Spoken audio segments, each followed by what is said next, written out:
Life Audio.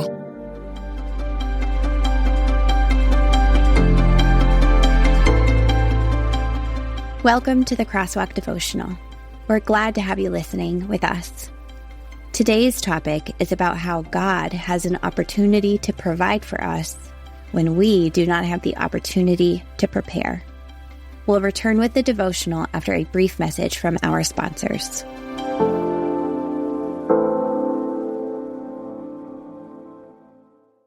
Need a daily spark of hope and direction? Let the Daily Bible app from Salem Media be that spark. This free Android app delivers an uplifting verse each morning, plus reading plans, devotions, and trusted podcasts from leaders like Joyce Meyer and Rick Warren. Prefer to listen instead? The Daily Bible app reads verses, reading plans, and chapters aloud, handy for the headphones moment of your day. Choose from versions like ESV, NIV, KJV, and more, and bookmark favorites to revisit later. Share inspiring messages with loved ones right from the app. Feel God's presence in every notification. Search for Daily Bible app on Google Play and begin your day with hope, purpose, and peace.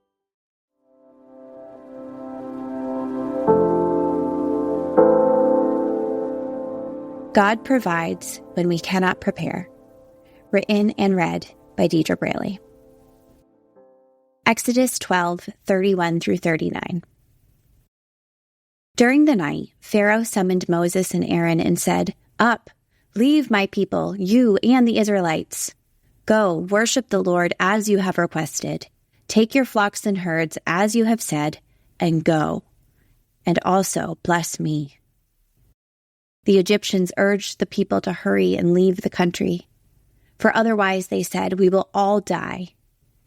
So the people took their dough before the yeast was added and carried it on their shoulders in kneading troughs wrapped in clothing. The Israelites did as Moses instructed and asked the Egyptians for articles of silver and gold and for clothing.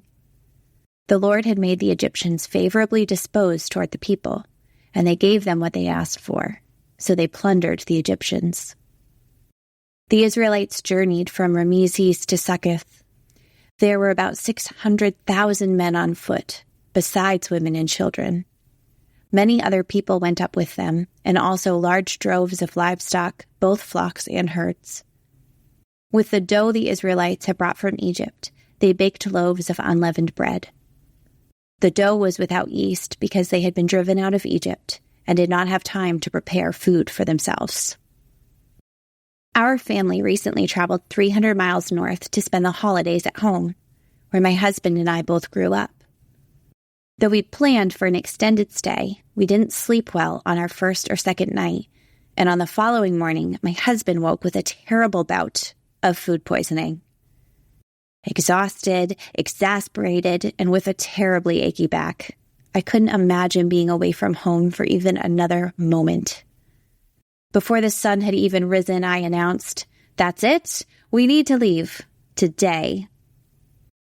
In a rush, I threw apples and slippers and dog food into any spare bag I could find.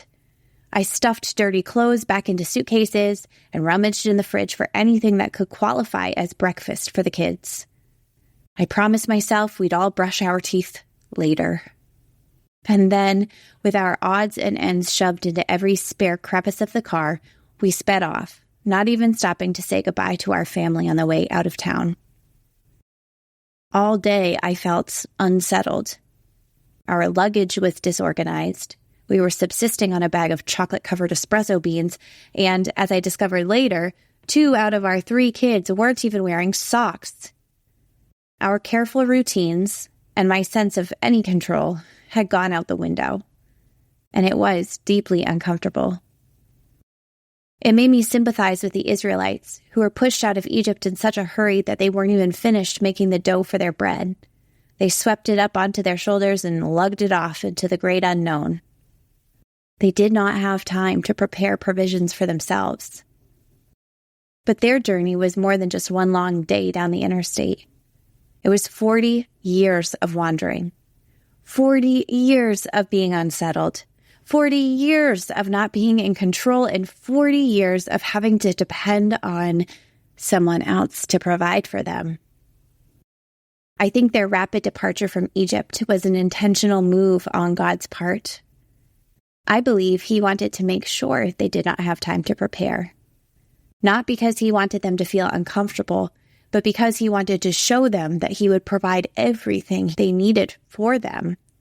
He wanted to show them what it meant to be the people of the one true living God. He wanted to position them to understand that they were not slaves any longer. They were his children, and they could trust him to take care of them. Intersecting faith and life. There are times in our lives that we simply cannot prepare for. A loss of a job, the death of someone we love, or maybe just a husband waking up with food poisoning. That we might despise the situation and wish to cling to control with everything we've got, which are very natural and human responses. In moments of disquiet, may we find the courage to look at God and ask him what he wishes to show us about his character in these times. When he puts us in positions of total abandon, where our illusions of control and carefully measured procedures have been stripped away, may we learn to pray, God, show me your goodness. I have nothing. You are in control. I need you. Please provide. Amen. Further reading. All throughout the Bible, people find themselves in positions where their only hope is to trust God to provide. Consider these 3 stories. Daniel telling Nebuchadnezzar the meaning of his dream in Daniel 2. Joshua's army marching around the walls of Jericho in Joshua 6. And Mary learning that she will give birth to Jesus in Luke 1. The Crosswalk Devotional is a production of Life Audio and Salem Media. If you liked what you heard today, please take a second to rate and review this podcast in your favorite podcast app so that more listeners like you can find the show. For more faith-filled, inspirational podcasts, visit us at lifeaudio.com.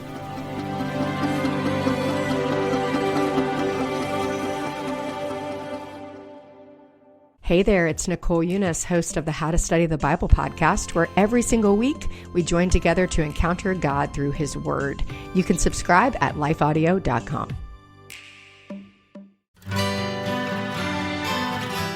The Historical Jesus Podcast is the sweeping saga of the life and times of Galilean Jesus of Nazareth, as well as the faith, religion, and church founded to honor and disseminate his acts and teachings.